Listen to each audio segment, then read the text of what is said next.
conceito que vamos tentar ilustrar agora é o conceito de invertibilidade de T em Rn. T é uma transformação linear. Portanto, quando existe S, que também é uma transformação linear em Rn, portanto, S transforma vetores de Rn em vetores de Rn, com a seguinte propriedade, tal que S aplicado ao transformado de um vetor de Rn resulta no vetor x, para todo o x, para todo o x de Rn, e ainda S de x após o que se aplica t resultar também num vetor x de Rn, portanto, outra vez, para qualquer que seja o x em Rn, t diz-se, portanto, nestas condições, t diz-se invertível,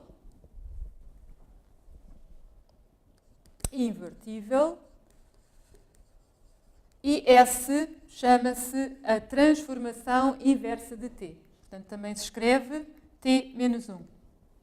É transformação inversa de t.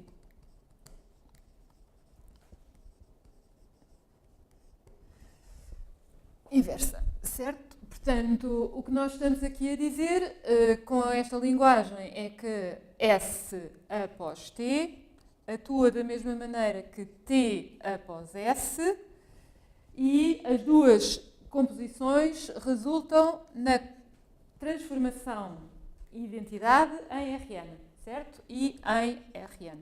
Portanto, não alterar vetores.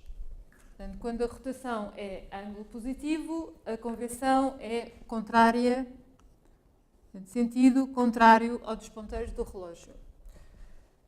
Pergunta-se então se esta transformação, que é linear em R2, é invertível. Depois de saber se será invertível, qual será a sua matriz canónica? Portanto, qual a matriz da transformação inversa?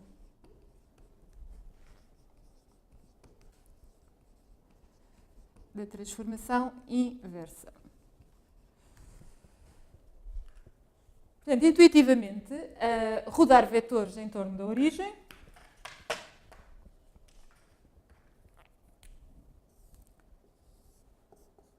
quando desenhamos os eixos coordenados x1, x2, tem um retorno, certo?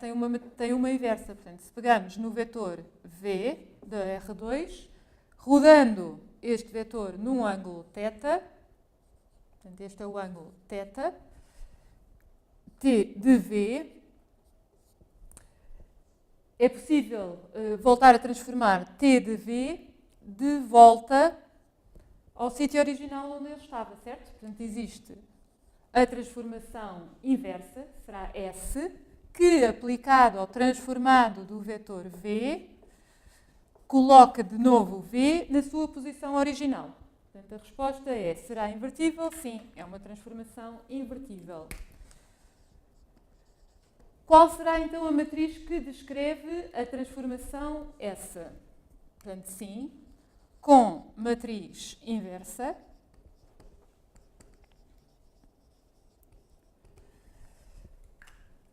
que pode ser calculada raciocinando com a matriz canónica da rotação. Portanto, se quisermos primeiro representar rotação em θ positivo, certo? E, obviamente, que a matriz inversa terá que ser a inversa desta matriz, que descreve a rotação no mesmo ângulo, no sentido contrário. Portanto, se A é a matriz de rotação cosseno de θ, seno de θ, menos seno de θ, cosseno de θ, a matriz que descreve a rotação no sentido contrário, portanto, a inversa A menos 1, que descreve uma rotação no ângulo θ, mas em sentido contrário, há de corresponder à rotação em menos θ. Portanto, o que se tem que fazer é, na matriz, substituir o ângulo θ por menos θ em todas as entradas. Habitualmente, aplica-se as regras de paridade do cosseno e do seno e a matriz inversa escreve-se como o cosseno de menos θ é igual ao cosseno de θ, o seno de menos θ é igual a menos seno de θ, e aqui os dois sinais cancelam, de modo que o seno vem com o sinal mais, e cosseno de θ é par, portanto fica cosseno de menos θ igual a cosseno de θ. Portanto, o que vimos neste exemplo permite-nos ainda concluir o seguinte. Propriedade importante de uma transformação T em Rn que é linear e invertível. Portanto, de acordo com a definição, ser invertível é existir S, tal que S após T igual a T após S igual à transformação identidade. Quando existe a transformação S, a transformação inversa, S, por sua vez, linear e invertível, certo? S, linear e invertível, com matriz canónica, portanto, tem a matriz canónica como representante, que é a matriz inversa da matriz que representa T. Isto é, se a transformação T de x é igual a AX, então S de x é dado por A menos 1x. Utilidade da propriedade que acabamos de ver. Pensando na transformação que reflete vetores de R3 no plano x2 igual a x1. A matriz canónica para a transformação inversa. Antes mesmo de terminar a pergunta, pensando na geometria da reflexão, portanto temos o plano de reflexão, que é o plano que contém a reta x2 igual a x1 e x3 igual a 0, e o que é que acontece a vetores canónicos? Por exemplo, o vetor E1 é refletido no plano, através do plano x2 igual a x1, no vetor E2, portanto o transformado de E1 é igual a E2. Por sua vez, o vetor E2 é refletido outra vez no mesmo plano, através do mesmo plano, e tem como imagem o vetor E1. Portanto, aqui existe de facto um espelho, uma imagem de ir e voltar. Portanto, a matriz que representa esta transformação canónica, podemos já responder depois à pergunta, a matriz que representa a reflexão no plano x2, x1, portanto, é uma matriz que tem a primeira coluna o vetor E2, a segunda coluna é o vetor E1 e a terceira e última coluna é o vetor E3, que, como está assente no plano de reflexão, não se altera. Portanto, qual será a matriz que representa a transformação inversa? Portanto, é a nossa pergunta agora. A matriz canónica para a transformação inversa. Portanto, a nossa intuição para a invertibilidade desta transformação tem, mais uma vez, reflexo no aspecto da matriz A. Portanto, a matriz A representa a reflexão. A transformação inversa, que é representada pela matriz inversa de A, portanto, A menos 1, é também a matriz que aqui está. Portanto, refletir é aplicar a matriz A, voltar a refletir é repor todos os vetores nos seus lugares, e o que nós podemos logo concluir é que a mesma matriz, que é A, é igual a A menos 1, portanto, a matriz que aqui está representa a reflexão e a sua inversa, que é dada por refletir mais uma vez.